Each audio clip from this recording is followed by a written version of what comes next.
Halo semuanya, apa kabar? Terima kasih sudah datang ke acara Perlu Talks ke-8 dengan tema Bangun Brand untuk UMKM. Kenalin, saya Ricky dari Perlu Pos. Buat teman-teman gimana nih kabarnya? Sehat selalu ya. Semoga di masa pandemi ini nggak ada yang sakit, semua sehat selalu, bisnisnya lancar, dan nggak ada masalah apapun. Mungkin saya jelasin dulu buat susunan acaranya kali ini. Eh, jam 9, setengah 10 sampai jam 10 peserta masuk ke ruangan. Lalu nanti akan ada presentasi dulu pengenalan mengenai perlu pos. Setelah itu nanti baru masuk ke materi. Eh, Mungkin nanti ditunggu sampai selesai karena di bagian akhir bakal ada pembagian door prize nih buat peserta yang sudah datang. Jadi ya ditunggu sampai selesai ya. Oke, saya mulai dulu kali ya. Pengenalan mengenai perlu pos. Jadi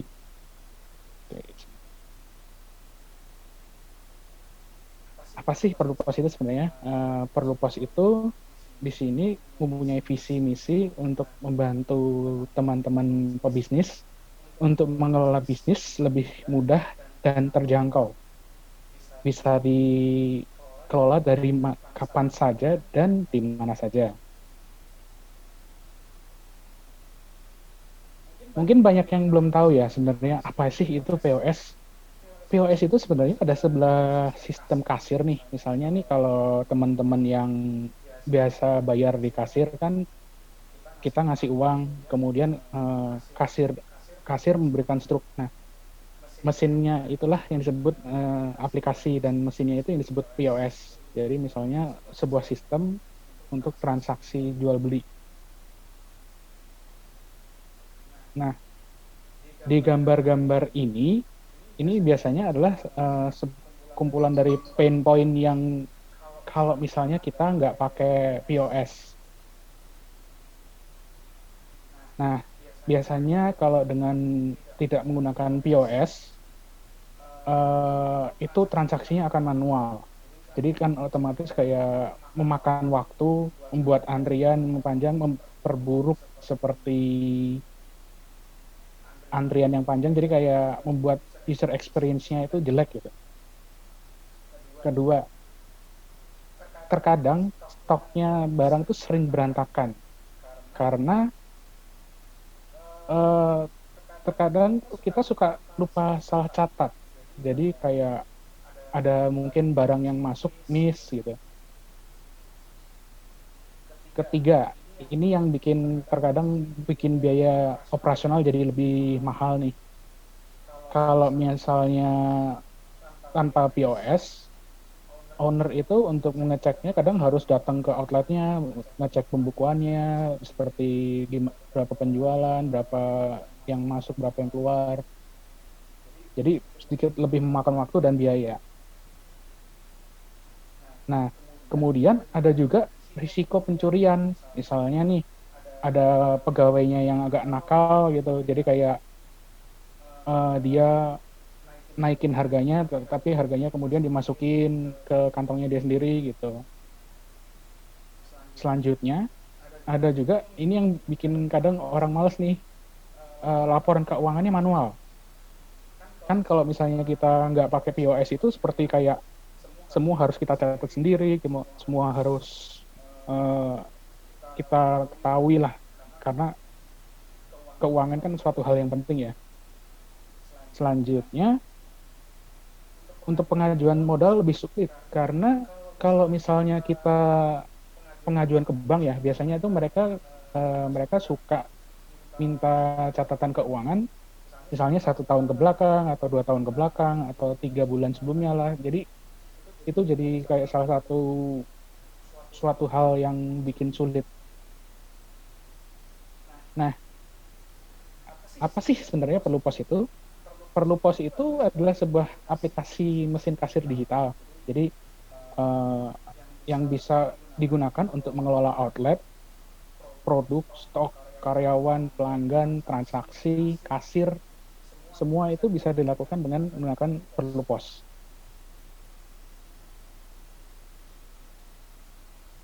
Nah, apa aja sih fitur-fitur utama dari perlu pos itu? Di perlu pos ini kita bisa mengelola inventory, mengelola supplier, mengelola pelanggan, mengelola keuangan, kelola outlet, kelola karyawan. Untuk keuangan semuanya akan berjalan secara otomatis. Jadi nanti kalau misalnya kayak ada minta laporan pembukuan, kita nggak perlu bingung lagi nih, misalnya harus mencatat pembukuan dari outlet ini, pembukuan dari outlet lainnya. Jadi kayak semua itu bakal terjadi secara otomatis. Nah, keuntungannya POS perlu pos ini apa sih? Satu, nggak ada biaya tambahan. Jadi misalnya teman-teman udah daftar satu nih, semua fiturnya nggak bakal ada batasan. Jadi cukup cuma bayar Rp1.000 per hari per outlet. Semua fitur dibuka tanpa batasan. Kalau misalnya akhirnya nggak setuju, mau di-cancel kapanpun bisa kok. Kemudian fitur lainnya itu lengkap dan aman. Karena POS ini, perlu pos ini menggunakan sistem cloud. Jadi kalau misalnya mau diakses dimanapun itu bisa, mau dibawa melalui handphone, melalui komputer. Jadi untuk membacanya laporan dan lain-lain, semua bisa diakses di mana saja. Ketiga, nah kalau misalnya teman-teman nih mau mau beli perangkatnya, terus mungkin agak berat ya biayanya, mungkin agak mahal atau gimana, bisa juga cicil dari perlu pos. Nah, ini yang tadi, kalau misalnya mau mengajukan akses modal kan biasanya mereka memberi akses modal ini minta laporan keuangan nih. Dengan perlu pos bisa dibantu dengan cara seperti memberikan laporan keuangan yang 1 tahun ke belakang, 2 tahun ke belakang. Jadi kalau misalnya untuk pinjaman modal bisa lebih mudah. Kelima, di perlu pos ini ada booking manajemennya. Jadi misalnya nih, kalau mungkin jasa-jasa kecantikan ya. Jadi misalnya seperti salon atau nail shop, atau kan kadang mereka harus booking dulu ya. Nah, dengan perlu pos kita bisa nih menerima booking dari mereka. Jadi kita jadwalin kapan untuk customer A, kapan untuk customer B, ataupun customer C. Nah, ini pelatihan bisnis. Ini yang seperti kita jalankan sekarang nih. Jadi untuk para pengguna perlu pos, kita akan selalu nyediain namanya pelatihan bisnis. Dinamakan biasanya perlu talks. Ini itu untuk membantu para UMKM agar tetap bisa berkembang. Jadi kayak nggak ketinggalan sama yang lainnya gitu. Karena kan kita tahu sendiri zaman itu selalu berjalan terus kan ya. Nah, fitur yang terakhir adalah untuk online marketplace nih. Jadi misalnya nih teman-teman ada punya marketplace di marketplace A. Nanti teman-teman misalnya taruh barang di perlu pos, bakal bisa dijual juga di marketplace. Nah, aplikasi perlu pos ini cocok buat siapa aja sih? Nah, perlu pos ini saat ini cocok untuk F&B, kemudian otomotif nih, kemudian sandang pakaian, dan yang terakhir kecantikan. Jadi kalau misalnya ada bisnisnya teman-teman yang nyambung dengan empat ini atau mungkin ada yang lain, bisa kok pakai perlu pos. Nah, untuk biaya langganan perlu pos itu hanya Rp1.000 per hari. Jadi kalau misalnya hitungan dengan misalnya selama 30 hari ya cukup bayar Rp30.000 aja. Semua fitur akan dibuka tanpa batasan. Mau misalnya kan, misalnya ada karyawannya lebih dari 2 atau 3, nggak perlu bayar lagi karena semua sudah terbuka. Untuk saat ini kalau mau coba perlu pos, ada itu loh, ada free trial selama 30 hari, bisa di-download di Google Play. Nanti kalau misalnya ada kendala bisa langsung hubungi aja di perlu pos, di support@perlupos.com, atau biasanya yang mau lebih cepat bisa WA ke 0823 2000 0739. atau bisa langsung ke media sosial kami di @perlupos.id. Dan kalau kami siap setiap kapanpun misalnya ada pertanyaan boleh tanya langsung. Oke, ini presentasi dari Perlupos. Mungkin kita say hi dulu ke pembicara kami kali ini, Mbak Espi. Halo,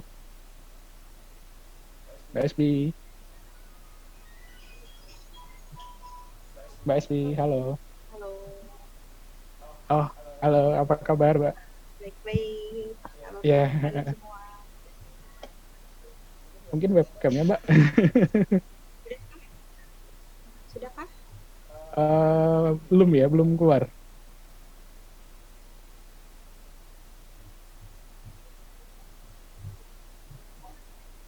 Mungkin bisa langsung mulai presentasi kali, Mbak, untuk mengenai produknya itu ya, atau gimana? Atau oh iya sih, Mbak Espi ini sekarang lagi di mana, Mbak? Ini jadi halo selamat pagi teman-teman semuanya. Webcamnya udah kelihatan belum ya? Udah Oke. masuk. Jadi terima kasih udah undang saya untuk berbagi cerita nih tentang branding dan membangun brand. Hari ini spesial nih sebenarnya saya ada di tokonya Amarantin Signature Store. Mungkin boleh teman-teman dari Amarantin Signature Store kasih lihat buka kameranya juga untuk kasih lihat gimana sih store-nya.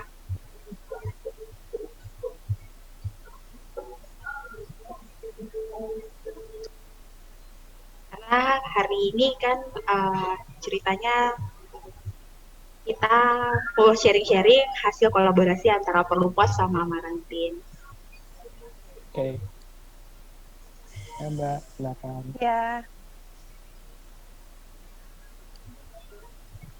Oke, silakan, Mbak.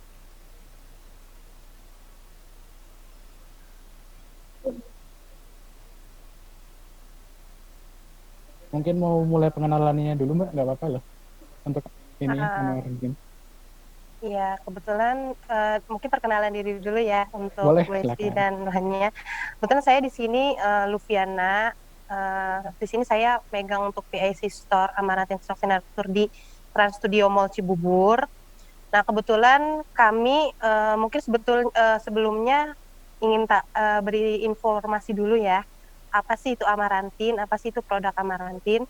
Nah Amarantin sendiri ini kita lebih basicnya ke produk yang lebih mengutamakan treatment karena basic perusahaan kami dari PT Immortal Cosmetic Indonesia itu lebih basic kami adalah farmasi. Jadi selain untuk skincare perawatan yang kita tawarkan, kita juga ada beberapa produk lain pendukung lainnya. Di antaranya itu kita ada produk spa juga, dan kita pun ada dekoratif. Nah, ini bagi dekoratif bagi para wanita, jangan khawatir karena produk Amarantin ini kayak lebih bagusnya itu kita ada lebih ke treatmentnya.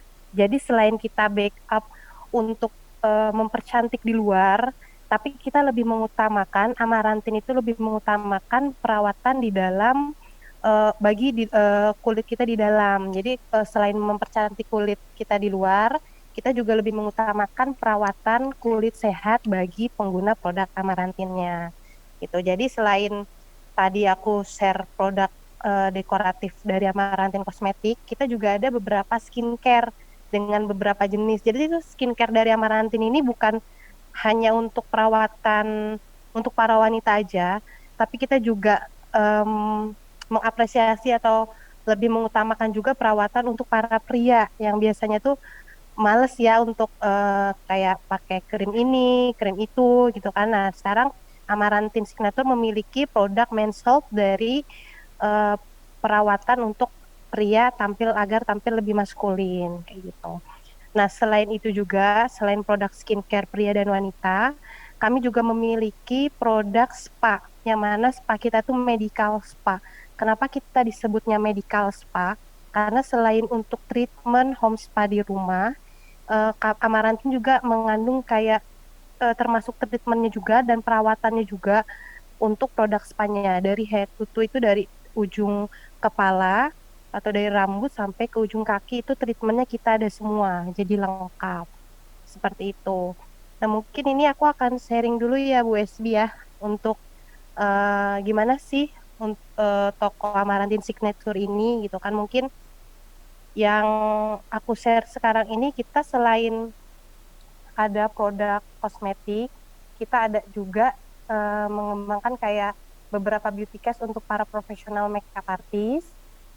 Nah, di sini aku akan review untuk produk skincare-nya. Nah, di sini kita terdapat beberapa tester dan banyak juga tester yang kami sediakan di sini. Tapi untuk saat ini, tester yang kami pajang ini tidak bisa dipakai oleh para customer kita yang ada di toko karena pandemik saat ini. Jadi mereka hanya cukup kami yang memberitahukan apa sih kelebihan produk ini dan teksturnya ini tuh seperti apa. Itu akan kami informasikan kepada customer Amarantin Signature kami. Nah, tadi yang saya sampaikan, ini produk dari Amarantin Skincare Men's Health-nya. Nah, ini salah satu produk best seller dari Amarantin Kosmetik. Karena apa? Karena rangkaian pria itu tuh bukan hanya cukup satu atau dua item. Kami memiliki beberapa jenis produk dari Men's Health-nya, dari perawatan anti-aging, perawatan anti-akne, dan juga perawatan untuk multivitamin bagi para pria. Dan ini salah satunya mungkin aku review sedikit ya, BSB ya. Nah, di sini salah satu unggulan dari perawatan Men's Health Amarantin ini, kita memiliki cleansing gel yang memiliki banyak kelebihan. Salah satunya, ini biasanya tuh digunakan oleh produk-produk lain tuh untuk perawatan wanita. Nah, di sini kami menyediakan produk Amarantin ini untuk perawatan maskulin kulit pria. Jadi agar kulit pria itu tuh nampak lebih cerah, segar, dan bebas dari flek ataupun kulit kering. Nah, selain produk dari Men's Health-nya ini, kami juga memiliki beberapa series dari skincare Amarantin kami, dan yang paling best sellernya itu di kami, itu di sini aku akan jelasin dulu produk dari kita ada perawatan dari Ultimate Lightening Serumnya, dari serum, day cream, dan rangkaian pembersih lainnya. Di sini juga kita ada rangkaian botox, yang suka perawatan botox ke rumah sakit kan kadang harus disuntik. Nah, kami menyediakan perawatan daily sehari-hari di rumah dengan menggunakan hanya dengan 2 item produk dari Amarantin Kosmetik akan menghasilkan penampilan kulit itu jauh lebih kencang seperti botox suntik di klinik-klinik kecantikan lainnya. Nah, ini juga apa sih keunggulan dari produk Amarantin Kosmetik ini selain skincare-nya yang bagus, kita terkenal dari PT Immortal Cosmetica Indonesia. Kita itu salah satu mungkin banyak ya kayak untuk perawatannya ini rekomendasi juga dari para pakar kecantikan, terutama di skincare estetika untuk para dokter. Mereka merekomendasikan produk skincare Amarantin ini yang dapat digunakan oleh kita untuk pemakaian sehari-hari. Ini salah satunya adalah tampilan packaging dari Amarantin Angelic Serum, yang mana ini adalah produk unggulan dari Amarantin yang menggunakan botox. Nah, selain botox ini, kita juga ada lagi formulasi yang benar-benar handal, yaitu kita namanya blue light. Kenapa kita blue light itu kita campurkan ke perawatan treatment dari Amarantin? Karena tanpa kita sadari, blue light itu tuh sangat berpengaruh kepada kulit kita yang sering menggunakan gadget seperti laptop juga, karena hasil dari paparan sinar biru yang kita sering gunakan melalui handphone dan juga laptop itu akan mempermudah kulit kita jauh lebih kering, wrinkle, dan juga kusam. Maka itu Amarantin mengeluarkan series Blue Light. Itu seriesnya yang ini ya. Dia ada series dari anti-agingnya, yaitu dengan namanya Line Edge, aplikasi series Line Edge.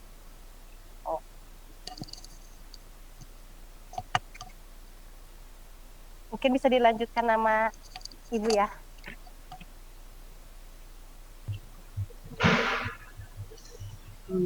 Baik, terima kasih ya Mbak Lucy untuk perkenalannya mengenai Amaranth Signature. Jadi mungkin uh, seperti yang tadi aku bilang bahwa webinar ini hasil kolaborasi antara Perlupos dan Amarantin. Terima kasih Perlupos dan Amarantin untuk memberikan waktu kepada saya berbagi cerita, lebih tepatnya sih berbagi cerita tentang membangun brand untuk UMKM. Ini sedikit perkenalan dari saya, Instagram saya. Saat ini saya bekerja sebagai project manager di Immortal Group. Immortal Group sendiri adalah perusahaan manufacturing yang bergerak di bidang kosmetik dan farmasi. Beberapa tahun terakhir saya menghandle beberapa brand, terutama brand yang terkait dengan teknologi dan entertainment.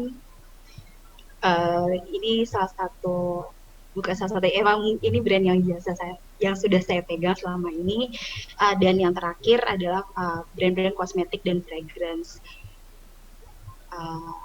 Mungkin langsung ke topik yang kita mau bahas saat ini adalah membangun brand untuk UMKM. Ini sebenarnya salah satu artikel yang saya ambil, tantangan yang biasanya dihadapi oleh teman-teman atau usaha-usaha kecil yang sedang dirintis.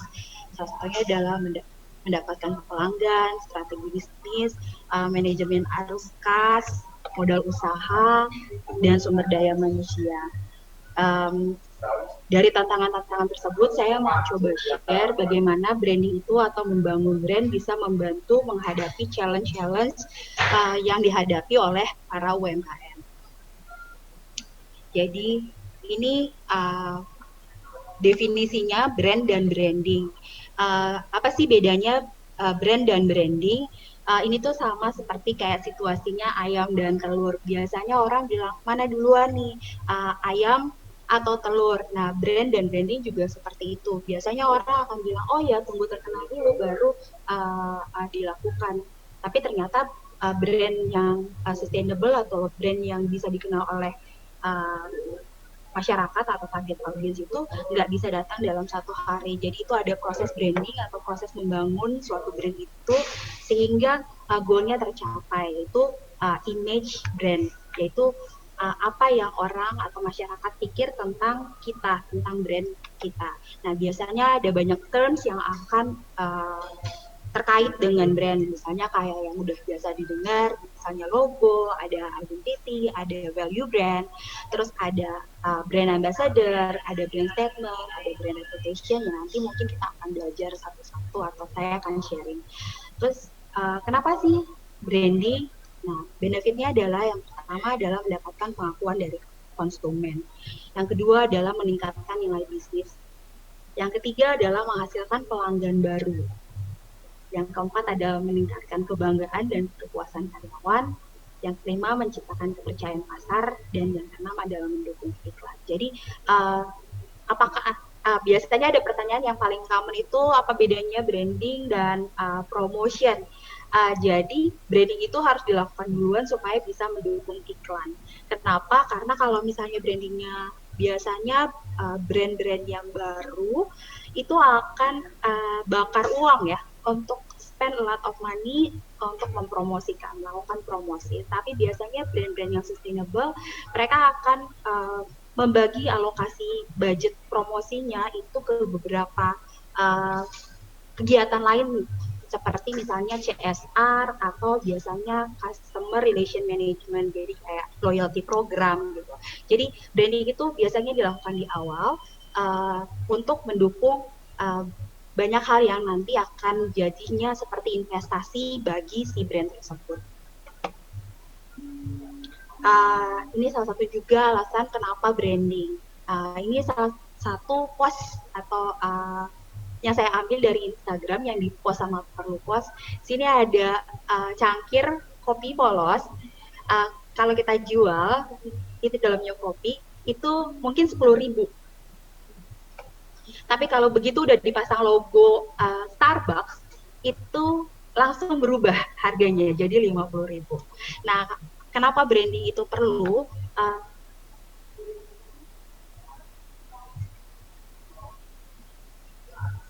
Sorry. Apakah ada terdengar? Ya. Oke. Apa udah? Ya.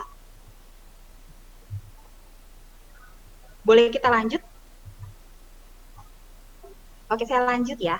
Jadi balik lagi tadi, ada salah satu tokoh yang cukup terkenal namanya Abraham Maslow. Dia menciptakan teori mengenai human motivation.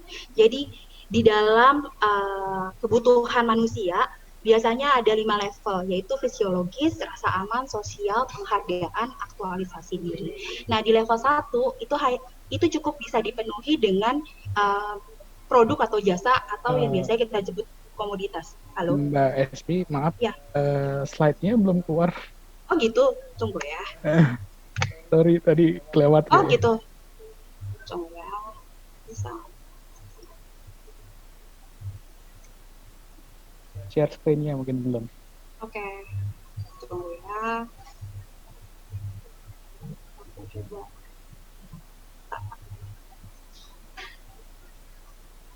Udah share, bisa? Udahkah? Nah, bisa. Oke, mohon maaf ya semuanya. Saya jadi grogi soalnya. Oke, saya rekap aja ya. Tadi kita udah di present dulu kali Mbak. Mungkin. Udah ya. Jadi ini yang tadi berarti belum keluar sama sekali ya? Iya, yang ini. Oke, ini mendapatkan pelanggan, strategi bisnis, manajemen arus kas, modal usaha, dan sumber daya manusia. Ini adalah brand dan branding. Jadi sebelum bisa menjadi brand yang sustain, itu harus dilakukan satu proses yang terus-menerus untuk bisa menciptakan satu persepsi atau satu image yang akhirnya melekat kepada brand tersebut di benak masyarakat atau di benak target audiensnya. Ini tadi kenapa harus branding. Terus ini sekarang udah di slide ini kenapa branding juga yang tadi bahwa secara kebutuhan manusia itu ada 5 level, yaitu fisiologis, rasa aman, sosial, penghargaan, dan aktualisasi diri. Jadi kalau misalnya kita sekarang posisinya masih jualannya hanya memenuhi kebutuhan fisik saja, berarti kita masih ada di level 1. Tapi kalau misalnya kita sudah bermain dengan emosi yang terkait dengan customer kita, itu berarti kita sudah mulai proses branding kita. Gitu. Jadi seperti bisa dilihat di bagian kanan slide-nya, kalau cuman cup kopi biasa, mungkin harganya 10.000 juga udah cukup mahal ya, kayak misalnya di pinggir jalan bisa 2.000, 3.000 gitu. Tapi begitu udah dipasangin logo Starbucks, itu kayak membawanya, nentengnya itu membuat rasa bangga, kayak pencapaian, mendapatkan pengakuan gitu dari orang yang bisa ngeliatnya. Jadi kayak kalau saya ini punya, padahal ini isinya air putih loh, tapi kayaknya kalau saya bawa-bawa itu kayak bangga banget. Oh iya gitu, anaknya Starbucks banget gitu.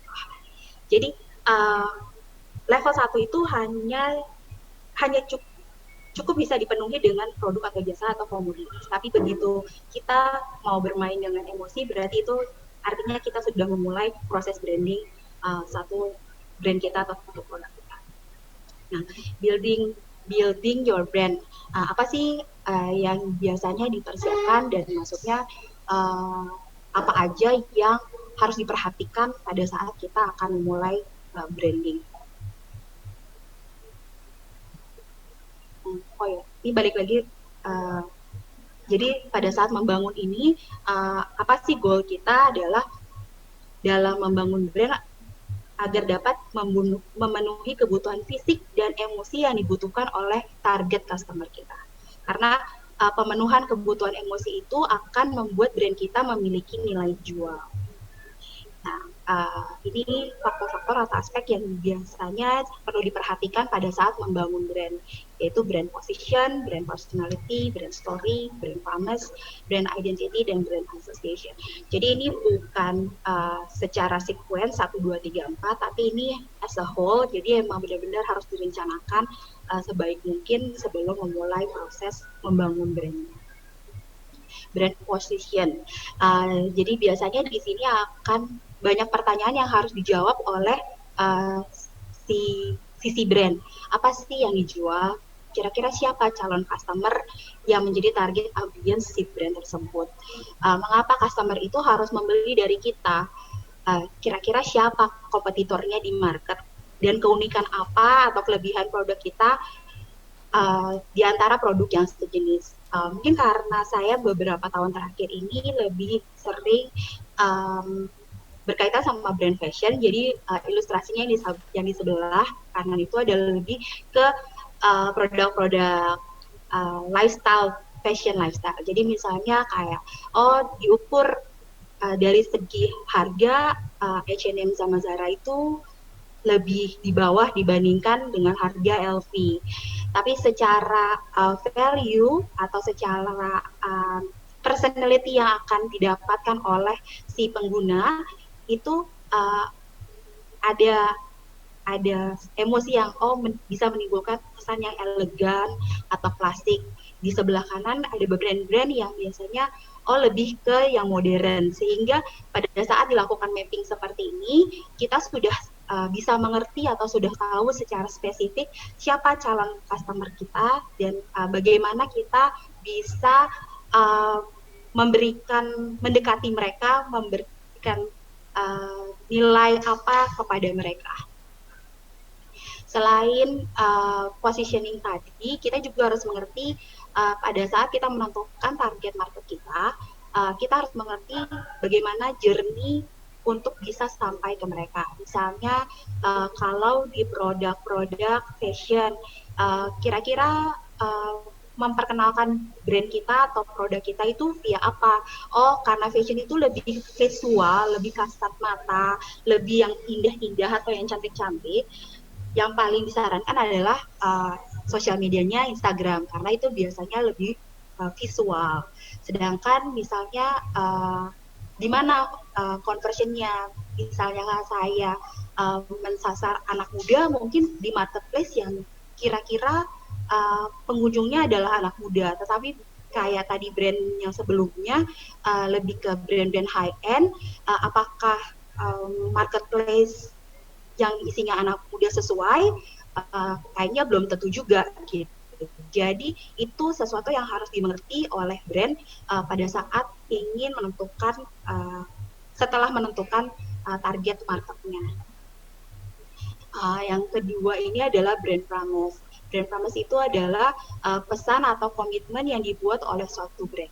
Ini adalah sesuatu yang brand sudah tidak bisa dilanggar, tidak bisa melanggar. Jadi kayak sesuatu yang udah saya ucapkan, saya udah mesti komit nih sama ini, nggak boleh berubah lagi gitu. Jadi sesuatu yang dijanjikan ke customer dalam setiap interaksi yang brand lakukan terhadap customer. Apa bedanya sama tagline? Tagline itu adalah turunannya. Tagline itu bisa berubah sesuai dengan situasi dan kebutuhan. Tetapi brand promise itu biasanya konsisten. Nah, tagline itu biasanya mempresentasikan brand promise. Contohnya misalnya, tambahan, kalau misalnya brand promise itu biasanya bisa disampaikan ke dua arah, baik ke internal, itu biasanya dijadikan visi dan misi si brand, dan membrainwash si karyawan atau si human resource yang akan mengelola brand tersebut, dan pada saat disampaikan keluar atau ke customer, ini menjadi turunan, yaitu brand position yang tadi dan personality yang nanti setelahnya akan kita lihat. Jadi kita ngambil contoh, ini salah satu postingan dari Perlupos, di mana ada satu sentence yang bilang bahwa Perlupos itu adalah kasir digital dengan fitur lengkap gitu. Jadi saat ini Perlupos mengklaim atau menjanjikan bahwa fiturnya yang paling lengkap, tapi misalnya satu hari nanti, entah bulan depan atau tahun depan, ada kompetitornya Perlupos yang akhirnya mempunyai feature lebih dari Perlupos. Perlupos harus berubah atau menambahkan sesuai dengan promise-nya yang sudah di-state di dalam materi-materi komunikasinya. Selanjutnya adalah brand personality. Jadi brand personality ini erat kaitannya sama pemenuhan emosi yang tadi sudah dijabarkan di depan, bahwa memberikan identitas emosi dan mendorong konsumen untuk merespon dengan perasaan. Jadi biasanya kalau sudah sampai di level ini, yang menunjukkan reaksi atau misalnya akhirnya si customer-nya merasa terkait dengan brand tersebut, dia biasanya akan berubah menjadi brand loyalis gitu. Dia dengan senang hati akan menceritakan kepuasannya dia terhadap brand tersebut gitu. Jadi itu nanti ujung-ujungnya adalah power word of mouth. Gitu. Nah, apa aja sih yang biasanya dimensi dari brand personality, yaitu ini sincerity atau ketulusan. Jadi merek-merek merek atau brand mampu menunjukkan konsistensi pemenuhan kebutuhan, keinginan, dan harapan dari customer. Jadi biasanya sifatnya ya down to earth, honest, terus wholesome. Jadi kayak kalau udah menggunakan atau memakai brand tersebut, kita merasa puas, terpenuhi kebutuhannya.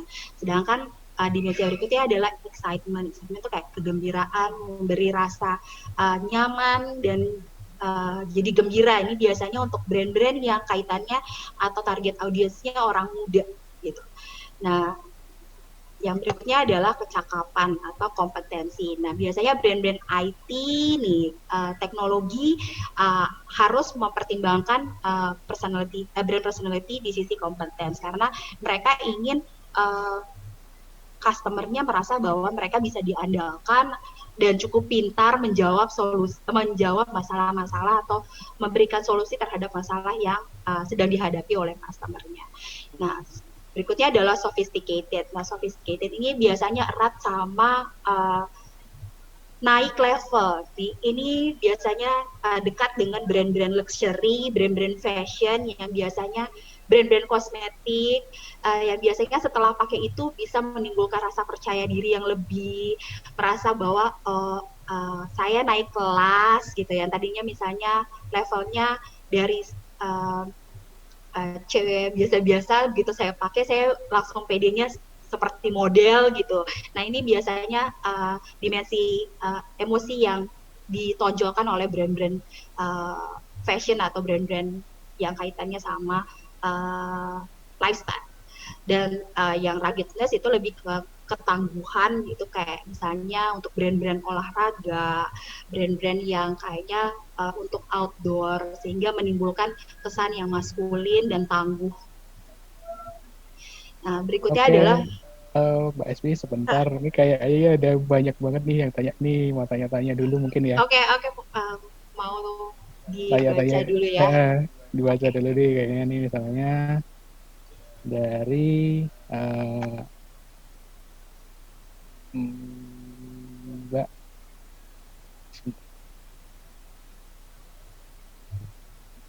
Mbak Nadia Oktria Gail, kalau salah maaf ya. Kak, bagaimana cara kita menciptakan sebuah brand yang unik sehingga dapat mudah dikenal dan menarik dan diterima masyarakat? Itu gimana, Mbak? Berat ya pertanyaannya, susah. Jadi mungkin kalau boleh minta waktunya kayak 3 slide lagi supaya bisa kelar semua ceritanya dan bisa masuk menjawab pertanyaannya ya. Jadi ini balik ke slide-nya, yang berikutnya adalah brand identity. Ini yang kaitannya lebih ke logo atau related elements. Nah, elemen-elemen ini biasanya harus bisa menyampaikan karakter atau komitmen dari produk tersebut supaya bisa dikenali oleh konsumen. Biasanya aspeknya pemilihan warna, pemilihan font, pemilihan simbol, dan biasanya ini akan berbeda-beda sesuai dengan produk dan target audiensnya. Biasanya contoh kalau misalnya F&B, kebanyakan brandnya akan menggunakan warna merah, warna orange, yang lebih catchy. Sedangkan kalau misalnya yang lebih menenangkan gitu kayak brand-brand uh, sport gitu biasanya mainnya di biru, di hitam. Terus kalau yang brand luxury biasanya dia akan main di warna hitam dan warna emas, warna silver yang lebih glamour gitu. Jadi ternyata warna itu sesuatu yang penting pada saat membangun si suatu brand. Karena font juga biasanya ada font-font yang digunakan untuk brand-brand F&B yang lebih nyambung, tulisannya sambung itu biasanya untuk brand-brand F&B. Terus biasanya setelah kita memiliki brand identity ini akan diterapkan atau didokumentasikan kepada semua kegiatan promosi ini. Yang sebelah kanan aku kasih contoh salah satu brand guideline brand aku yang sebelumnya, brand Inisi. Jadi bahkan warnanya dan turunan warnanya itu sudah terdefinisi, ada fontnya, dan di bawah bisa dilihat dia akan memberikan informasi kira-kira image-image seperti apa atau foto-foto seperti apa sehingga bisa memperkuat nilai atau karakter atau komitmen yang ingin disampaikan. Nah, ini adalah yang terakhir yang biasanya jadi goal pada saat membangun brand, yaitu brand tersebut akan bisa dikenali di dalam market sehingga terasosiat atau terkait dengan produk tertentu. Jadi reputasinya sudah terbangun. Menjadi ahli di bidangnya agar dapat menjadi top of mind. Biasanya contoh kalau misalnya kita pergi makan, kita akan mengorder air mineral, kita nggak biasanya kita nggak akan bilang Mas air mineral 1. Biasanya Mas Aqua 1.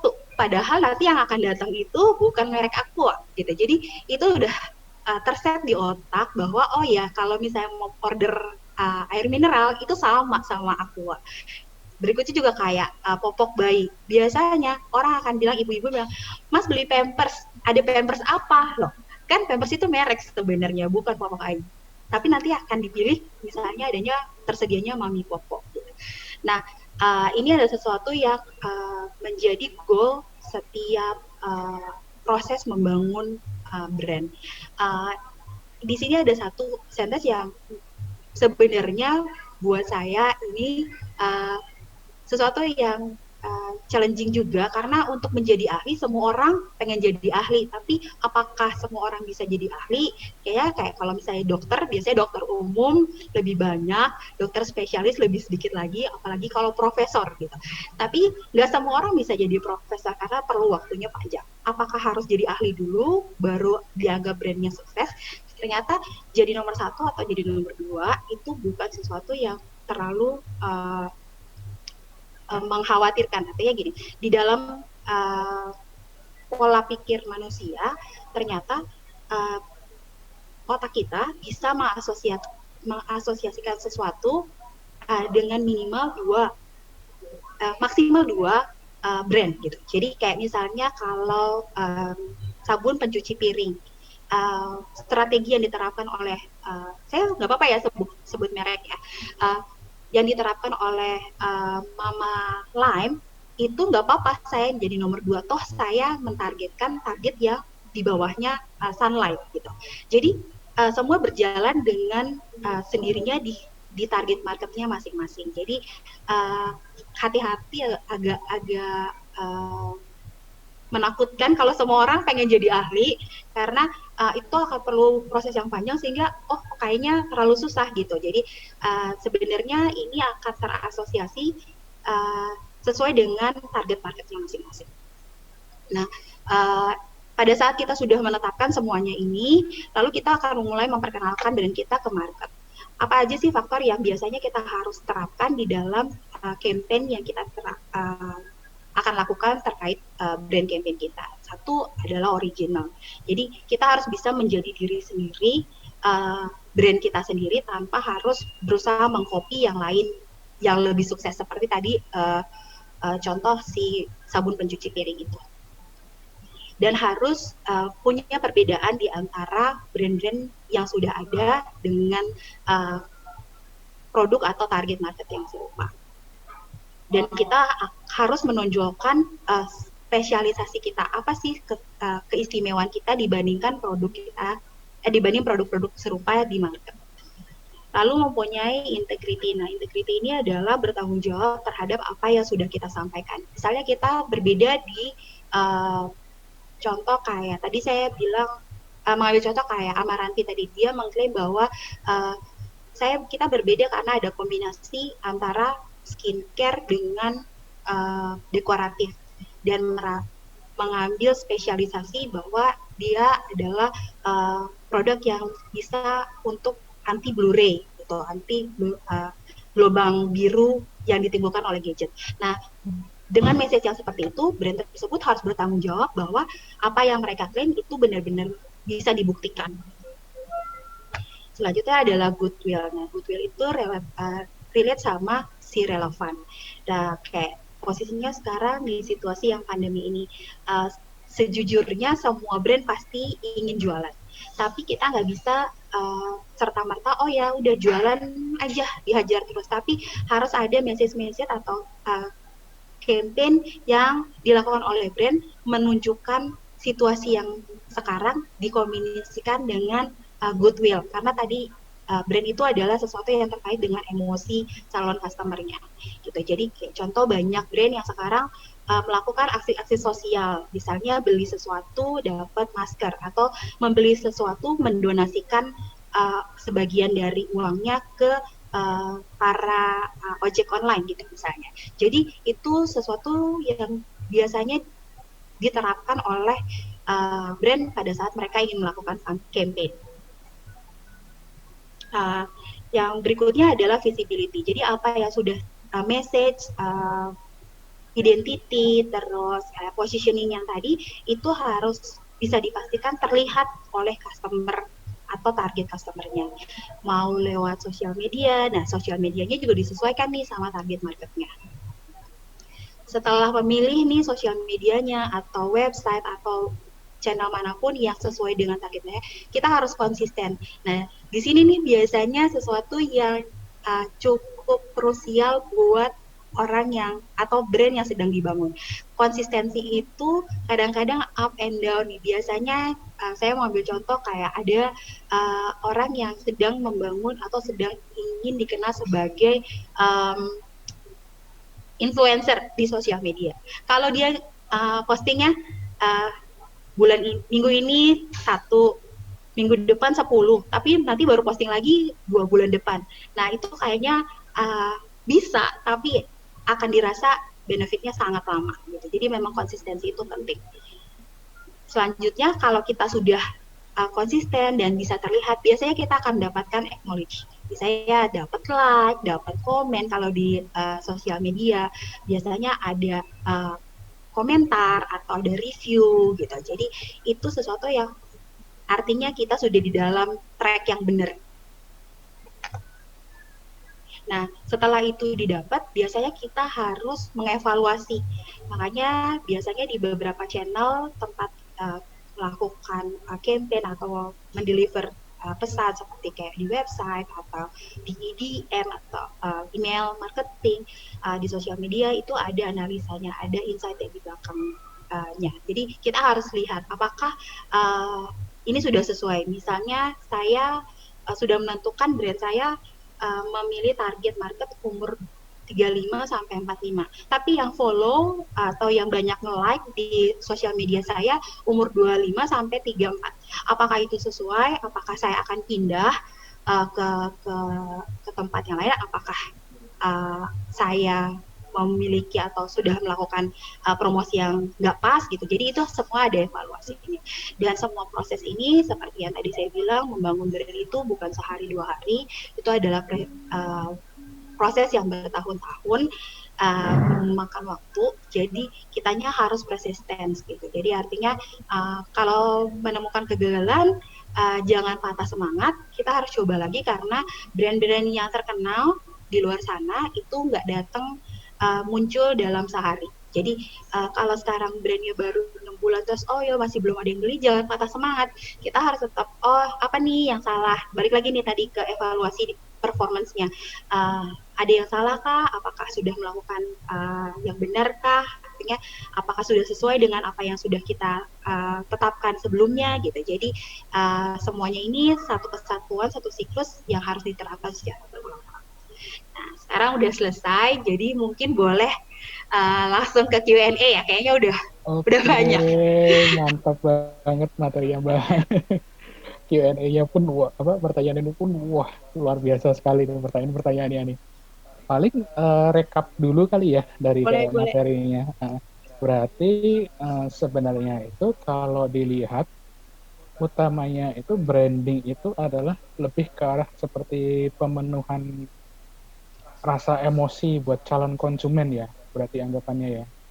Jadi kalau branding itu sebenarnya prosesnya apa yang mesti diproses adalah perasaan si calon customer. Jadi branding itu sendiri proses. Seperti memainkan rasa konsumen biar tertarik dan beli produk kita gitu ya. Jadi kayak, oh produk saya itu membantu para petani loh, gitu ya berarti anggapannya ya. Jadi, tadi kayaknya ada satu slide ya, kelewatan ya. Oke, boleh aku balik ya. Jadi ada brand story ya itu kayak cerita di brand. Oke, mohon maaf nih, ini kayak skip. Oke, ada satu slide yang tadi kelewatan itu brand story. Biasanya ini penting karena kita bisa mendeliver message melalui storytelling. Apa sih yang diceritain? Kita bisa ceritain banyak hal. Misalnya cerita di balik brand Anda, ide pembuatan atau proses pembuatannya. Terus ini ada kaitannya tadi sama pertanyaannya ya, personal branding. Biasanya kalau di brand-brand yang cukup besar, yang tidak ada produk yang bisa dipegang langsung, misalnya kayak contoh produk-produk IT, biasanya sosok utama di balik brand itu yang di branding gitu, sehingga menjadi satu story yang bisa diceritakan.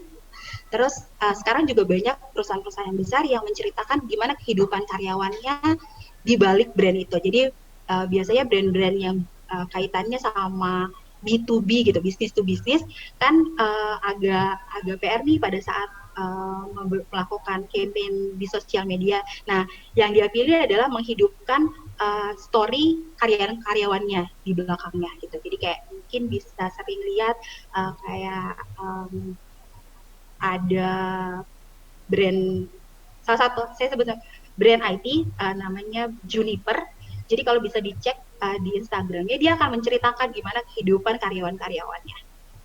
Nah, selain dua cara penyampaian storytellingnya, biasanya kita nge-hire lagi nih ada pihak ketiga, yaitu yang bisa kita gunakan jadi icon untuk mendukung pesan yang ingin disampaikan. Bisa jadi ambassador atau bisa influencer. Nah, ini contoh yang di sebelah kanannya ini adalah ini udah pasti terkenal lah ya, Steve Jobs dengan produknya Apple dan turunannya adalah salah satu produknya adalah iPhone.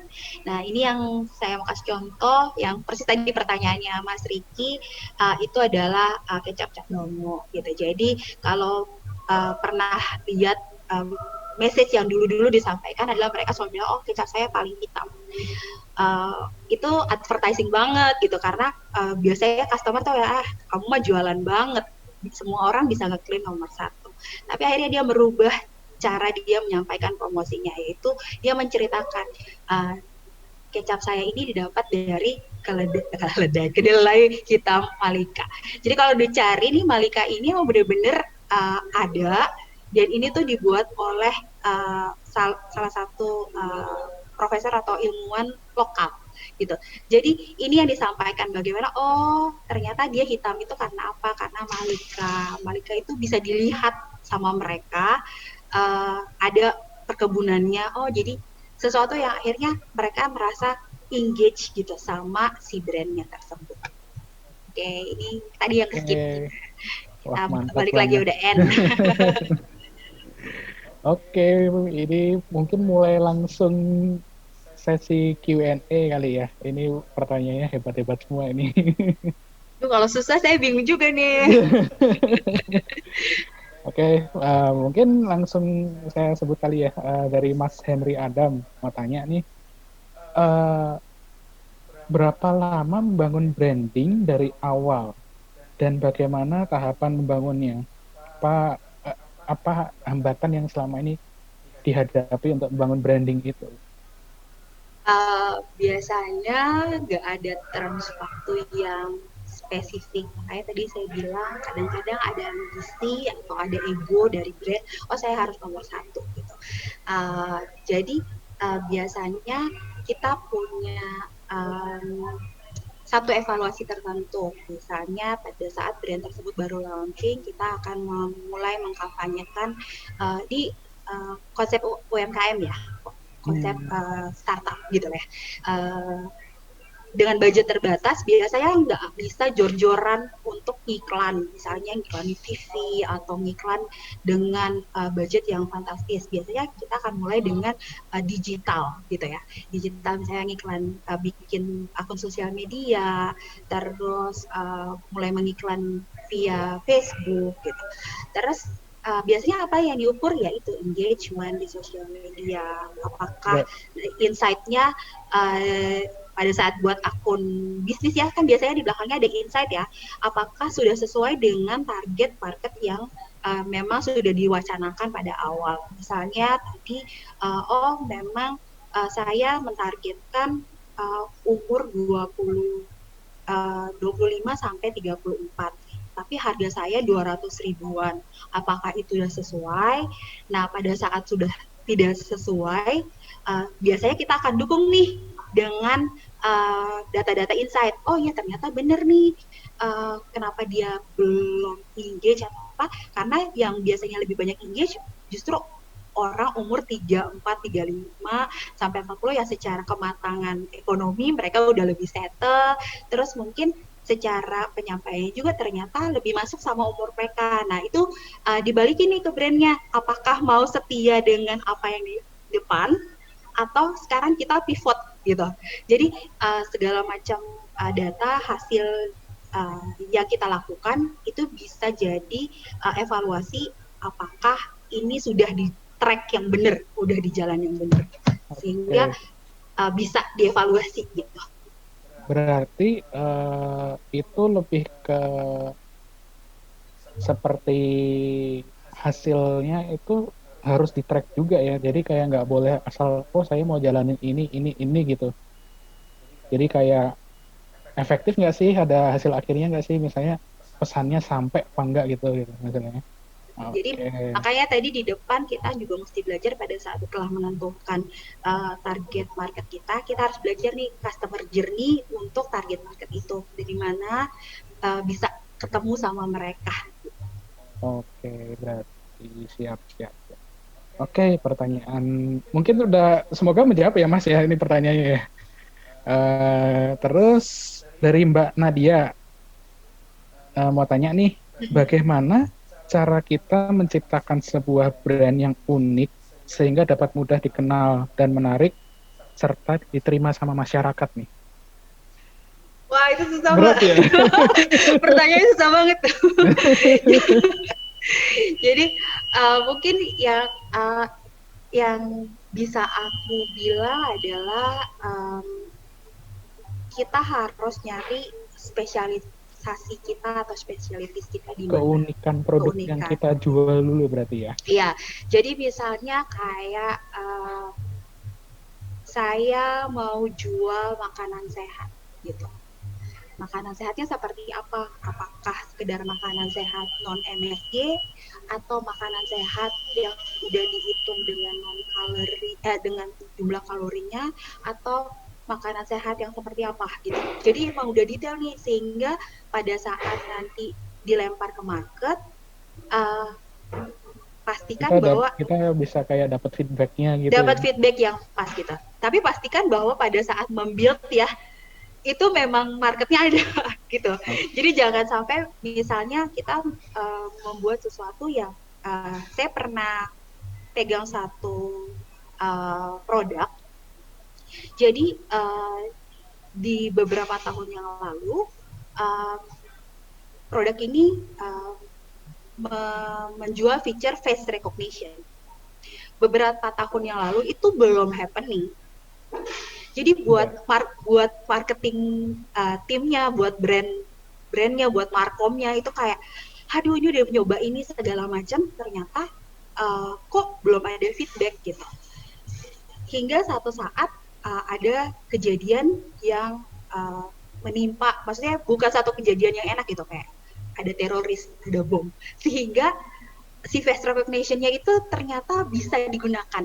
Nah, kita pastiin bahwa pada saat kita mendefinisikan target audience kita, pada saat kita mencari kelebihan, memang sudah ada waktunya gitu loh, sudah ada marketnya. Karena kadang-kadang kita one step ahead nih, ceritanya, oh udah punya ini, tapi ternyata marketnya belum ready gitu. Dan sehingga kita yaitu tadi bisa aja putus asa di perjalanan atau malah pivot, berubah ke arah yang lain. Tapi kalau mau bisa dapat feedback yang secara bisa langsung, itu pastiin bahwa marketnya udah ready gitu. Oke, berarti kalau gitu untuk bisa menciptakan sebuah brand yang bertahan lama, kita harus riset dulu di pasar berarti ya. Apakah ada yang bisa pakai, apakah ada yang mau pakai, apakah harganya sesuai dengan pasar, berarti kayak gitu ya. Kita harus tahu target market kita dulu berarti anggapannya.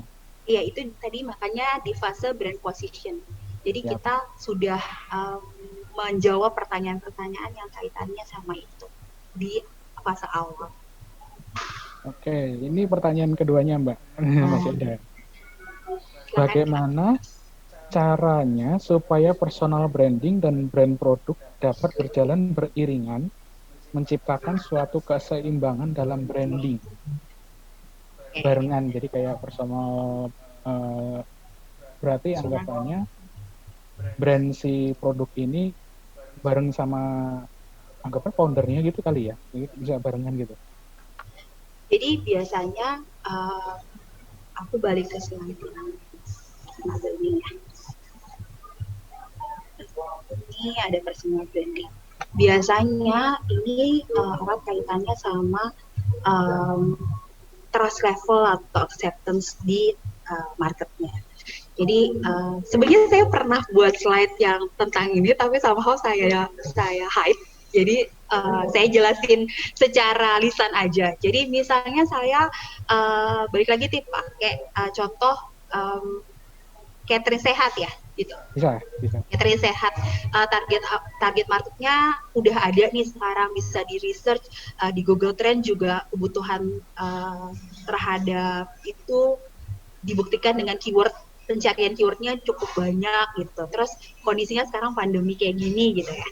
Terus saya cerita tentang saya makan makanan sehat. Mungkin yang dimaksud dengan Mbak SBY itu adalah sebuah tool ya, buat teman-teman mungkin yang belum tahu, misalnya mau lagi pengen tahu nih, misalnya pengen lagi yang happening itu apa, itu bisa pakai namanya tool Google Trend. Google Trend.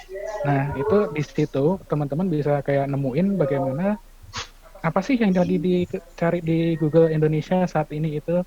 Jadi kayak mungkin yang buat ide buat brand mungkin bisa lagi jalanin apa, misalnya mungkin kemungkinan banyak saat ini orang lagi banyak cari itu adalah pandemi, pasti kan karena memang berhubungan gitu. Oke. Boleh Mbak lanjut. Ini usulan, jadi berikutnya webinarnya tentang Google Trend atau proses pencarian keyword dalam membantu membangun brand.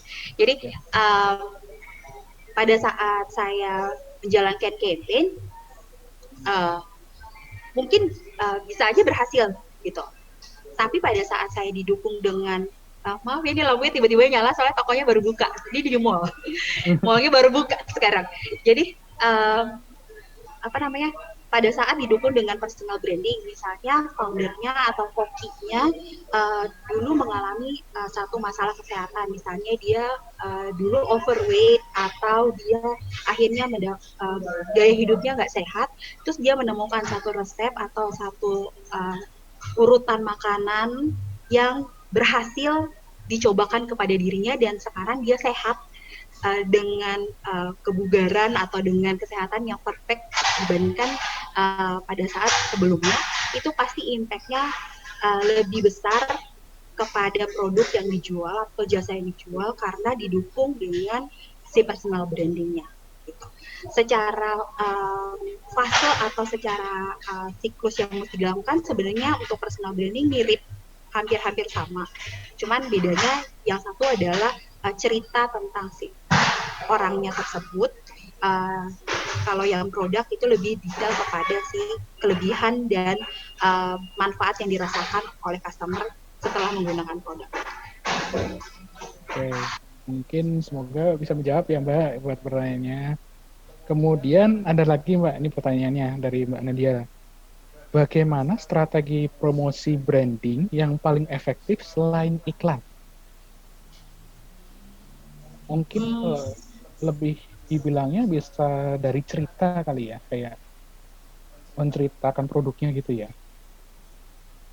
Jadi salah satunya ya tadi storytelling.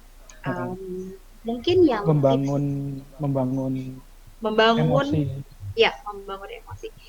Mungkin yang applicable banget yang sekarang common adalah kayak tadi saya bilang, customer itu udah tahu kalau brand itu jualan. Jadi pastikan bahwa message atau promosi yang dijalankan itu jangan melulu hard selling, Mbak. Kayak salah satu contoh yang lagi dilakukan sama Perlupos ini termasuk branding yang menurut saya efektif. Karena apa? Karena dia nggak terlalu jualan, tapi teman-teman yang datang ini mau gak mau dengerin kan presentasi Perlupos tadi. Jadi ini salah satu yang menurut saya kadang-kadang nggak melulu hard selling. Karena kita biasanya pada saat membangun UMKM atau membangun satu usaha, belum kita udah langsung hitung ini kapan untungnya ya gitu. Padahal ya itu tadi harusnya berjalan beriringan. Kita harus sambil mengedukasi. Jadi storytelling itu sesuatu yang penting. Jadi kayak strateginya tadi bisa dibilang kayak sosial media manajemennya, konten manajemennya, apakah yang sekarang sudah dilakukan memberikan edukasi, karena biasanya kalau misalnya konten-konten manajemen kontennya terus-terusan hard selling, customernya langsung udah tahu lah kemudian jualan. Tapi kalau misalnya lebih mengedukasi gitu, misalnya kayak webinar ini, atau misalnya kalau brand-brand yang kayak contoh balik lagi ke Kecap Bangko, dia bikin festival warisan Nusantara kalau nggak salah. Itu secara nggak langsung itu dia sebenarnya lagi nge-branding.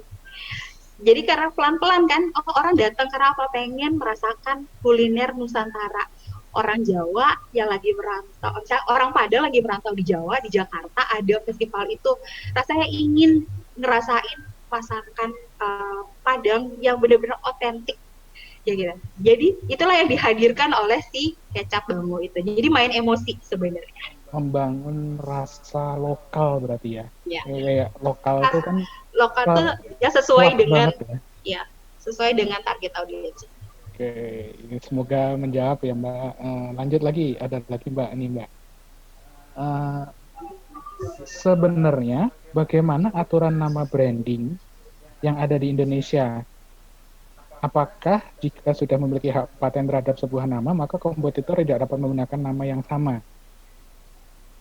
Terus mengapa pada merek air mineral diizinkan menggunakan unsur yang sama, misalnya kayak Aqua tadi tuh, contohnya itu. Lalu, oke, boleh itu dulu mungkin ya. Lalu ada kompetitor yang menggunakan itu ya tadi ya? Iya, betul. Oke. Jadi sebenarnya pada saat kita mau melakukan atau melawan sesuatu, memang ada baiknya kita melakukan cek gitu. Apakah nama tersebut atau logo tersebut sudah didaftarkan oleh pihak lain. Kalau ternyata memang kita sudah memiliki hak paten terhadap brand tersebut, diizinkan secara dokumentasi, tidak ada yang pernah punya brand seperti itu atau logo seperti itu, terus kita bisa apply dan itu jadi milik kita, itu sebenarnya valid, artinya tidak dapat digunakan oleh orang lain lagi. Nah, kenapa ternyata ada kompetitor yang menggunakan unsur nama yang sama. Jadi ini kalau pernah dengar ada satu case cerita tentang salah satu artis yang punya restoran, Oh ya, gitu ingat, ya. ingat, ingat, ingat. Jadi dia mengklaim bahwa itu part of brandnya. Ternyata setelah dilihat bahwa itu adalah satu kata yang secara um, pengertian itu sebenarnya bebas. Itu adalah satu kata gitu yang Bukan suatu kata yang punyanya dia gitu. iya itu tidak bisa dimiliki gitu. Seperti kayak misalnya kayak ayam goreng gitu ya. Gitu. Jadi itu tuh nggak bisa kita. Tapi kita misalnya bisa klaim nama brand kita, misalnya ayam goreng SB. Nah SB itulah brand kita. Gitu. Nah khusus ini kan ini ada sampelnya khusus nih si air mineral ini. Nah sejauh ini sih aku belum pernah melihat ada brand yang disebut di bawah ya Aquasa atau Aquades. Mungkin kita nggak ngelihat, tapi di mungkin sana iya mungkin, dan itu mungkin sense-nya lokal gitu. Jadi walaupun misalnya dia berhasil menjual di market bisa dilihat, belum tentu dia punya hak paten itu. Gitu. Jadi dia jatuhnya lokal. Nah mungkin bisa dicek kevalidannya itu. Contoh misalnya kayak kosmetik itu bisa dicek secara terbuka oleh customer itu di BPOM. Biasanya kayak kosmetik, makanan, minuman itu bisa dicek di BPOM. Biasanya di salah satu dokumen yang harus disubmit oleh brand ke BPOM itu adalah kepemilikan hak terhadap merek. Terus biasanya juga kayak di beberapa marketplace juga mereka akan minta pada saat kita mengklaim bahwa oh ya saya tolong dong dibukain akun atau toko tertentu karena saya pemilik brand tersebut, mereka akan memintakan. Jadi mungkin produk tersebut dengan nama yang seperti disebutkan itu berhasil beredar, tapi secara dokumen mungkin belum tentu dia memiliki dokumen yang cukup valid. Tapi kalau brand tersebut sudah memiliki dokumen yang valid, yaitu ada surat hakinya, biasanya itu umurnya lebih ya emang umurnya seumur hidup itu punyanya dia gitu. Itu sih. Semoga bisa menjawab pertanyaannya. Lanjut lagi Mbak, ada pertanyaan lagi nih dari Pak Setiawan Buntarto. Bagaimana cara mengukur efektivitas brand? Karena seringkali ada bias antara engagement di sosmed dan sales. Apakah ada tips untuk mengonversi brand awareness jadi sales? Nah, proses branding yang berukur ke menjadi sebuah sales tuh memang berat Pak. Jadi mungkin aku pertama yang mau jawab yang bias dulu. Ini kaitannya sama yang tadi bahwa kadang-kadang kita contoh menentukan target market kita, tapi ternyata bahasa yang kita sampaikan atau storytelling yang kita sampaikan melalui konten manajemen kita, terus sosial media manajemen kita itu tidak menunjukkan tidak mengarah ke target yang sudah ditetapkan di awal, sehingga bisa terjadi bias. Atau misalnya ternyata produk yang Bapak set, yang Bapak pikir misalnya, ini cocoknya untuk yang gitu. Tapi ternyata yang muda itu belum tertarik. Mungkin biasanya di level pricing gitu. Secara pricing nggak masuk nih gitu. Jadi kalau di pengalaman saya, sosial medianya itu biasanya bias karena satu suka bikin giveaway. Yang biasanya suka ikutan giveaway itu biasanya anak muda. Padahal sebenarnya target audiens saya bukan itu. Tapi by the end itu jadi satu insight buat saya. Ternyata kalau misalnya dari giveaway itu, activity giveaway bisa konversi nggak ya? Kalau ternyata nggak bisa konversi, berarti coba deh saya tes giveaway-nya lebih yang ke bukan TikTok gitu, lebih kayak ayo share tips bagaimana merawat anak gitu. Nanti bisa dapat giveaway. Nah, dari hasil yang didapat dari giveaway itu kita tes nih, bisa nggak konversi gitu. Jadi bener-bener nggak ada rumus yang pakem, namanya marketing dan teman-temannya ini nggak ada rumus pakem Pak, 1+1 sama dengan 2. Jadi semua tergantung target audiens yang kita tuju, produk atau industri apa yang kita tuju gitu. Karena mungkin pendekatan F&B akan berbeda dengan pendekatan untuk industri otomotif. Berbeda juga pada saat nanti pendekatan untuk brand yang kaitannya sama lifestyle. Gitu. Jadi yang paling bisa saya kasih tips adalah cari formulanya yang memang sesuai dengan kebutuhan brand. Karena brand saya berhasil mungkin, gitu. Tapi belum tentu bisa diterapkan oleh brand yang lain. Walaupun misalnya sama-sama kita diproduksi oleh satu perusahaan grup gitu. Jadi emang semua punya karakter dan karakter yang mesti ditonjolkan, harus ditonjolkan untuk membuat orang biar tertarik gitu ya berarti. Oke, berarti kalaupun kita misalnya sudah branding, bukan berarti itu bakal langsung menghasilkan sales, itu enggak. Tapi berarti kita harus seperti ada evaluasinya dulu nih. Jadi apakah target market yang ini cocok apa enggak gitu ya berarti ya. Jadi kalau misalnya dibilang ada impact-nya untuk sales atau enggak, pasti ada impact-nya. Pasti ada impact-nya, cuma pasti ada impact-nya. Mungkin enggak, lebih harus ada evaluasinya dulu kali ya. Jadi kalau aku boleh balik nih ke slide ini. Nih pada saat nge-build awareness, biasanya kita lebih masif sih menggunakan segala macam media untuk bisa mentargetkan si customer yang kita mau. Tapi begitu untuk fase yang consideration, itu udah lebih spesifik memberitahukan benefit apa yang bisa didapat dari produk kita. Jadi message yang disampaikan pada saat proses awareness ke consideration itu diusahakan berbeda karena secara fase pengetahuannya si customer-nya ini sebenarnya udah berbeda. Jadi kalau untuk yang sekarang udah follower nih, nggak usah dikasih terus-terusan awareness terus. Jadi kita udah mulai kasih sedikit-sedikit soft selling gitu. Nah, nanti message-nya juga berbeda pada saat nih orang sudah membeli dan kita ingin dia retain untuk membeli lagi. Message yang harus disampaikan itu pasti berbeda dengan message yang disampaikan pada saat awareness atau consideration. Jadi memang disesuaikan dengan customer journey-nya sehingga pada saat dia marketnya sudah cukup matang untuk membeli, baru kita arahkan dia membeli.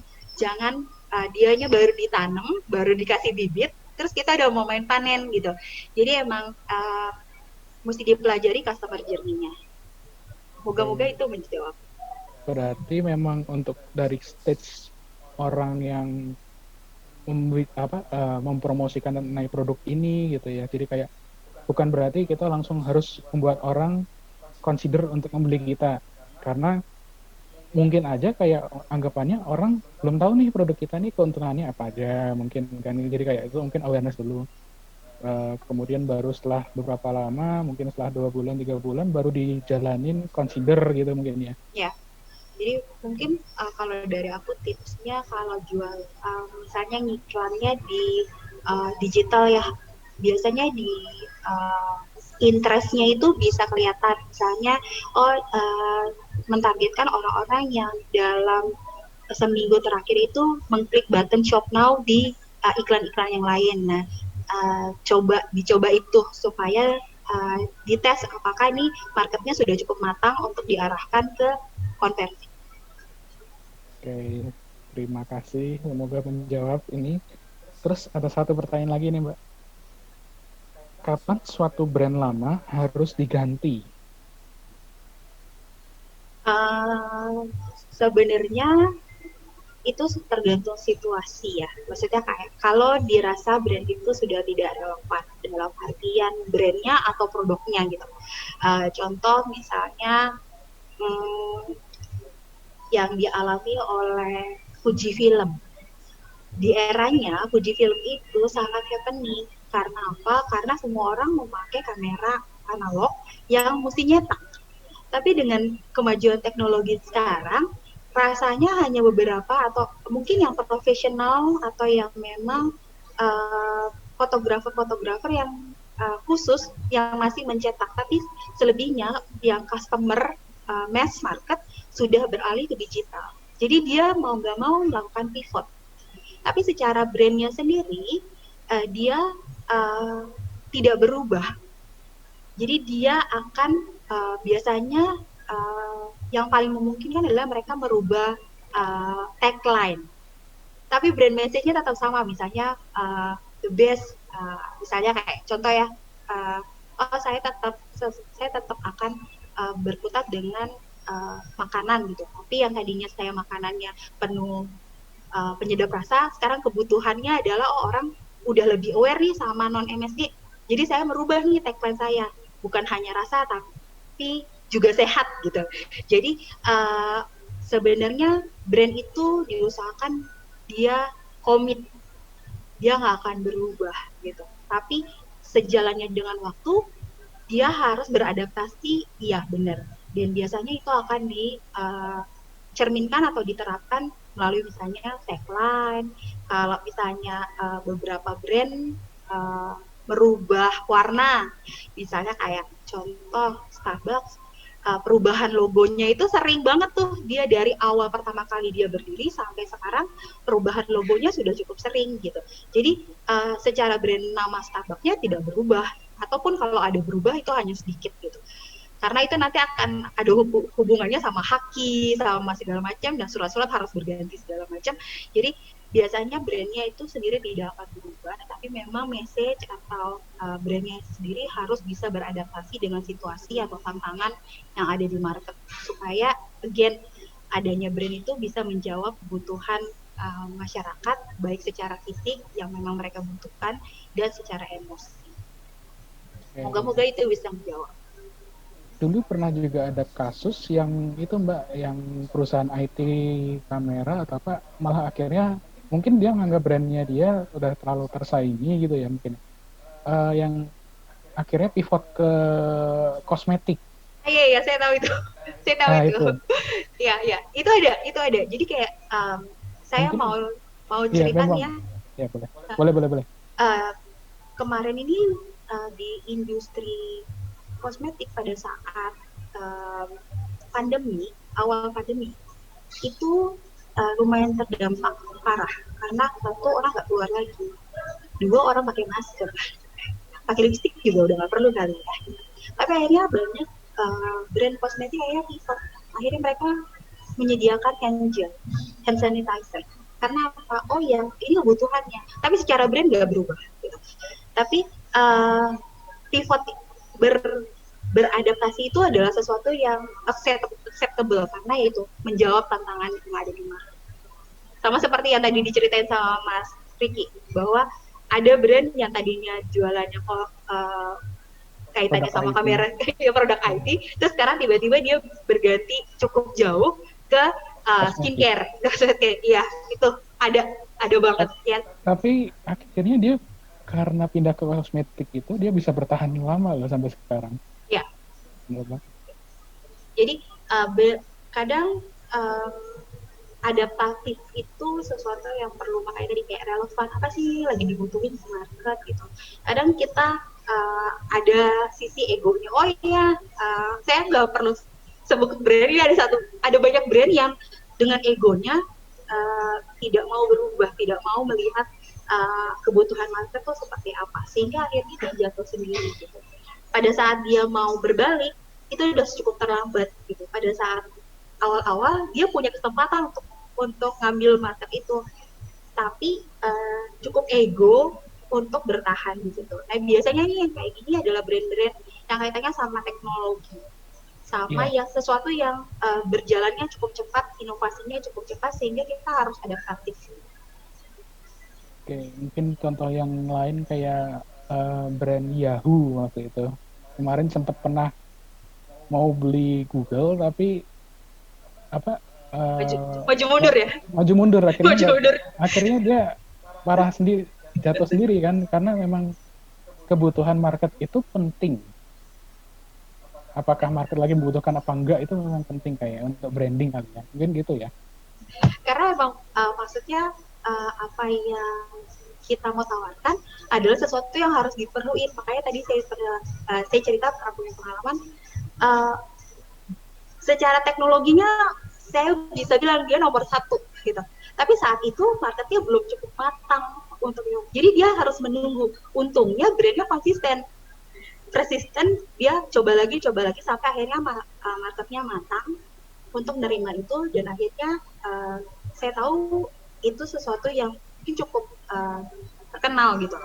Akhirnya dia jadi cukup berhasil di produk tersebut. Oke, berat. Semoga itu pertanyaannya terjawab. Mungkin Terima pertanyaan kasih ya terakhir. udah tanya-tanya, susah banget ini pertanyaannya. Mungkin pertanyaan terakhir dari aku kali Mbak ya. Oke, boleh. Kan kalau mungkin branding itu bisa pakai dengan kayak KOL lah anggapannya. Nah, mungkin kayak kalau misalnya crisis control misalnya, kalau ternyata si KOL ini itu ternyata nggak, pesannya tuh nggak nyampe gitu, malah mungkin KOL ini tuh sempat bermasalah gitu, kan jadinya kena ke brand kita juga kan anggapannya gitu. Gimana itu kayaknya apa sih gitu? Jadi biasanya kalau misalnya kayak tadi kita ada di slide bahwa ada banyak pihak yang bisa membantu menyampaikan pesan si brand tersebut. Salah satunya adalah pihak ketiga. Nah, pihak ketiga ini biasanya nggak bisa kita kontrol. Kayak contoh kayak tadi perbedaannya kalau yang tadi kan karena ada yang internal ya, personal branding yang di sisinya company, di sisinya brand. Tapi kalau misalnya udah eksternal kayak gitu, memang perlu requirement atau kualifikasi yang khusus ya gitu. Jadi kalau saya boleh kasih contoh, ada salah satu produk sabun kecantikan. Jadi dia akan memilih perempuan-perempuan lokal yang menurut dia sangat berpengaruh di Indonesia. Dan itu seperti satu privilege, wah ini wanita brand tersebut gitu ya, bilangnya. Sampai satu saat ada satu brand ambassador-nya atau wanita yang dijadikan sosok di dalam marketing atau brand campaign-nya itu melakukan satu yang nggak bisa di-accept oleh masyarakat Indonesia. Itu sangat reaktif dan sebagai pengelolaan terhadap brand itu pasti harus di-cut untuk menyelamatkan brand, karena pada saat kita memilih satu KOL atau influencer atau pihak ketiga yang akan membantu kita menyampaikan pesan, itu kita harus memastikan bahwa pesan yang kita brand value-nya yang kita miliki, terus brand identity-nya itu semua tersampaikan dengan baik oleh dia gitu. Jadi kalau misalnya sekarang banyak kayak penggiat di internet yang berlomba-lomba ingin jadi influencer, mungkin saya bisa bilang yang mau pakai itu harus benar-benar spesifik kasih tahu ke mereka bahwa brand saya ini yang saya harapkan dari bekerja sama dengan KOL atau influencer ini adalah ABCDE gitu. Jadi secara agreement guideline-nya ya, guideline itu harus benar ya, harus dia patuhi. Kalau misalnya nggak sesuai harus berani di-cut gitu. Iya, harus ada mekanisme impact setelahnya gitu loh. Oh ya, biasanya kan sekarang banyak nih yang baru kayak mikro, makro gitu. Oh ya Kak, nggak apa-apa kasih ke kita, tapi kita nggak berapa lama kayak dia pakai brand yang benar-benar kompetitor kita gitu. Itu biasanya tuh yang kayak gitu tuh, karena dia image-nya berganti-ganti, berarti kita mengingat ya udah jangan pakai dia lagi, karena yang diharapkan adalah customer-nya pasti akan bingung, follower-nya dia pasti akan bingung kan. Ini sebenarnya influencer ini merekomendasikan berarti bukan karena apa yang dia pakai, tapi karena brand ini membayar. Itu biasanya juga jadi impact tuh ke brand. Karena customer sekarang, khususnya yang umurnya milenial, yang latest sekarang ya, kayak Gen Z gitu, itu mereka cukup rewel tuh ya kayak gitu. Netizen plus 62 ini emang beneran susah gitu ya. Mungkin beda kalau misalnya nge-approach-nya milenial yang lebih awal, kayak mungkin kelahiran tahun 80-an, itu pasti lebih sustain gitu. Tapi kalau misalnya yang netizen yang sekarang nih, yang ages yang sekarang, benar-benar kritis gitu. Jadi pastikan pada saat memilih pihak lain, kita benar-benar mengkomunikasikan apa yang kita mau dan apa yang mesti di-deliver sama si KOL-nya, sehingga ada impact-nya buat brand kita. Karena kalau misalnya nggak ada impact-nya, sayang mas, buang-buang duit nanti. Oke, Mbak. Terima kasih jawabannya. Mungkin ini udah nggak ada yang pertanyaan lagi nih. Berarti untuk teman-teman yang sudah bergabung, terima kasih. Boleh isi, kalau berkenan, isi feedback. Di sini nanti bakal ada door prize nih untuk yang sudah hadir buat teman-teman. Caranya simple aja. Cuma perlu isi feedback aja di bit.ly masukkan Perlutalks. Hadiah yang tersedia untuk ini adalah untuk 2 orang pemenang free selama 6 bulan, untuk 2 orang lagi 3 bulan, dan free paket produk Amarantin Signature sebesar Rp300.000 untuk 2 orang. Masukannya sangat penting nih, jadi buat teman-teman yang udah hadir, tolong diisi ya. Karena untuk membantu kita berkembang lagi. Gitu. Semoga apa yang sudah ada di sini dapat membantu teman-teman. Terima kasih sudah hadir. Jangan lupa ya buat isi feedbacknya. Oke, sampai jumpa untuk Perlutalks yang selanjutnya. Terima kasih. Terima kasih Selamat semuanya.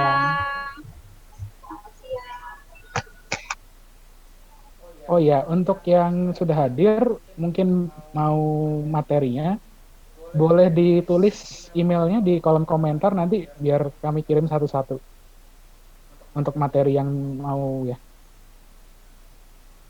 Jadi nanti kita bisa langsung kirim